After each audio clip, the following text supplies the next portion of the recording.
Bonjour. Oh, sorry, been in Europe for 3 weeks, just trying to break the habit. Welcome to another edition of the Raw Dog Update, a 10-minute, unfiltered, unedited catch-up on a lesson that I'm working through this week and a content creator who is inspiring me. Yes, I've been overseas for 3 weeks, no big deal, just gallivanting around Europe. And today I want to talk about that dopamine hangover that we all experience after a big trip and what we can do to ease back into everyday life. I also want to talk about how we can live in holiday mode. I'm sure you've experienced that feeling of working overseas or creating content overseas and you feel like you're in flow. Everything's effortless and you're living with that joy that comes from travel. And I want to talk about ways that we can bring that back home because that's what I'm trying to do. And that's something that I'm challenging with, especially today. So let's jump into it. Yeah, I had a wonderful trip overseas. We spent a week in the UK where I got to meet Zoe's home friends and her family, which was so special.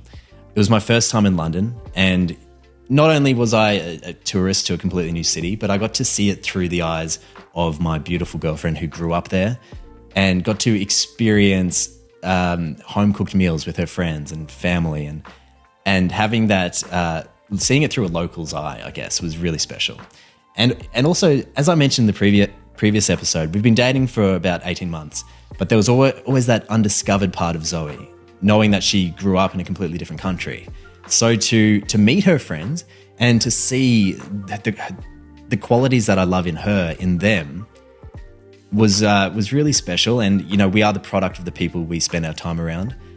And if you haven't met Zoe, she's the most lovely person.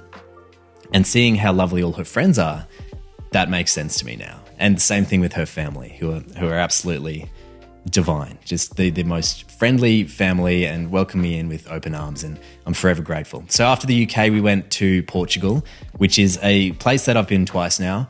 And it's really captured my heart because you've got the culture and the history of Europe, but it doesn't have the same crowds as you'd find in Spain. For example, we hired a van and we got around Ericeira, which is this wonderful surfing town. It's a little bit like Bali and Byron Bay and Bondi all in one, but with this rich cultural history and amazing food, amazing people. And we honestly love Portugal, so definitely going to be heading back that way. After Portugal, we ducked across to Mallorca because there was a wedding there that Zoe went to, and an incredibly beautiful place. I couldn't believe how big this island is. In my mind, it was smaller, but it's basically its own little country. We explored lots of hidden beaches, got to experience some of the old towns there, and that was a really cool experience. And then after Spain, we went over to Paris for 2 nights, which is somewhere I've been for six or seven trips now, and but got to see it through Zoe's eyes. She hadn't really explored Paris, and just reminded of just how huge that city is and the scope of some of those old buildings around the Louvre, and just it's incredible to think how much money those old kingdoms had to be able to build that infrastructure. So that blew our mind. The highlight of that for me was one day we rode bikes through the city and ended up underneath the Eiffel Tower, waiting for the lights to flicker on at 9 p.m, having a glass of wine and just reflecting on the trip. So it was very, very special. But let's get into the crux of this episode, which is the lessons that I'm dealing with after that trip. And this is something I feel is pretty relatable.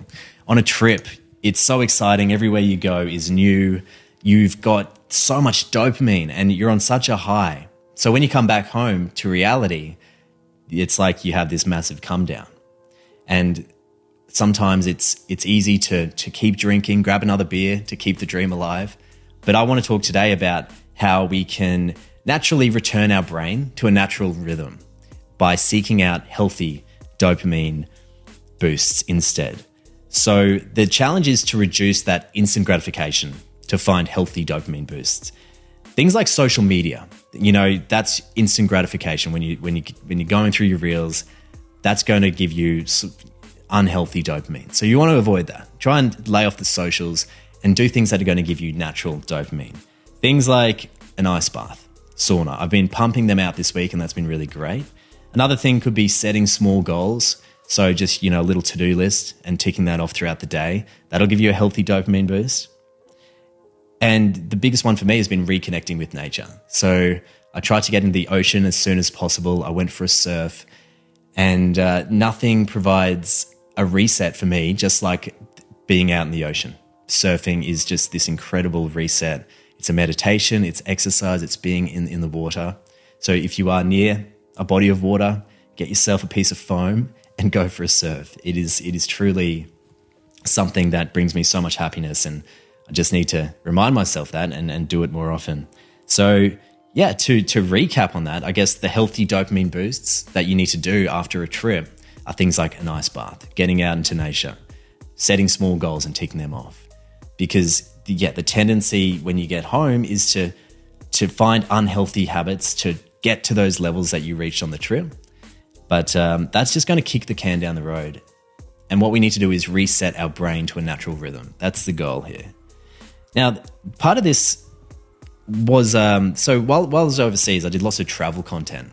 And I love travel content so much because I love my photography, I love my videography, and travel content, you just are so inspired by every place that you feel so driven to pull out the camera and take a photo of everything. I took a drone over, and if you're interested, I've put a lot of travel content up on my Instagram, so please go and check that out. And I found it to be so easy because I was working in flow. And you might relate to this if you've ever worked overseas or done content overseas, done your own travel content. It comes so easily because it's so joyful and you're in flow. And while I was over there, I just thought it should always be this easy. Content should always be this easy, because the only difference is we get stuck in this routine back home where your surroundings become too familiar. So I've had to think about ways that I can bring that holiday mode back home. And I think this is especially relatable because we should always try and live every day in holiday mode. It doesn't mean you don't do any work. It just means that you move through the day with more joy and curiosity and vitality. So that's what I've been trying to tap into this week. And how I've been trying to do that is by priming my day each day. And that starts with a morning stretch and then a breath work or a meditation. So if you can devote 30 minutes before you start your day to doing those things, and while you're doing them, just tap into that holiday mode, tap into that feeling you had overseas, and bring gratitude to your heart and let it overcome you. And really just try and set your intention for the day, so that when you're doing those things throughout the day, whether it's driving or speaking to a client or whatever it is, just hold that joy in your heart and tap into that holiday mode until it becomes a habit. That's obviously easier said than done. It's something that I'm really grappling with this week because I don't want to lose that spark. I don't want to lose that joy of creativity that I was experiencing overseas. And it's a challenge. It's a real challenge when you're so conditioned to be in routine at home to try and bring in new feelings of gratitude and flow. But that's something we can work through together. So if you're interested, let me know in the comments and I'll send you some of the breath works that I do. I'll actually put one in the link in the show notes below because there's a fantastic 20-minute one I do that's not too intimidating. A lot of breathworks can be a little bit intimidating, but this one's quite approachable. So that, my friends, brings me to the content that's been inspiring me this week. Now, this comes from a podcast, one of my favorites, and I've had them on my podcast, Corrective Culture. What I love about these guys is their interview style. It's not scripted. They seem to go with the flow in these interviews, so it becomes very natural and organic, and you often hear parts from their guests that you won't hear on any other interviews they've done. So they recently, in their most recent episode, had a fella called Jason Pickard on. He was a Wall Street dude, so he was working in finance in New York, earning millions of dollars a year, but that wasn't filling his cup, so he left and started his spiritual journey. And he's just a very well-spoken person, and this episode was about abundance and how we can tap in to our abundance. And there was a line or a part of the episode that stood out for me. He used the analogy that we've all experienced at some point where, say we're looking for a new car to buy, we tell our subconscious that we're looking for a new car, and then we start seeing that car everywhere. So we start seeing the blue car down the road and you're like, fuck, there's so many of these blue cars, but there's the same number. It's just that your subconscious is now looking for it. He went on to say that When we walk around saying, why am I so broke?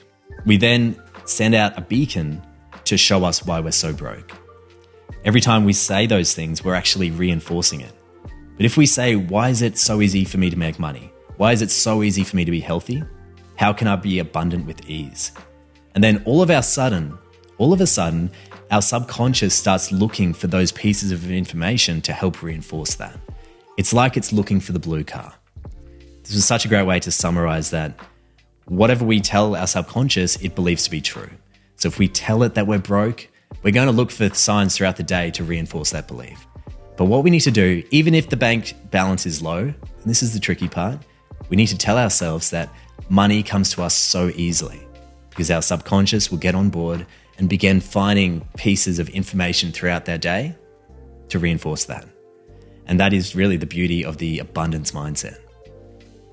I'll leave it there for this week's catch up. I hope you found some value in those lessons. If you did, feel free to chuck a subscribe and a like my way. It'll help me get the algorithm on board.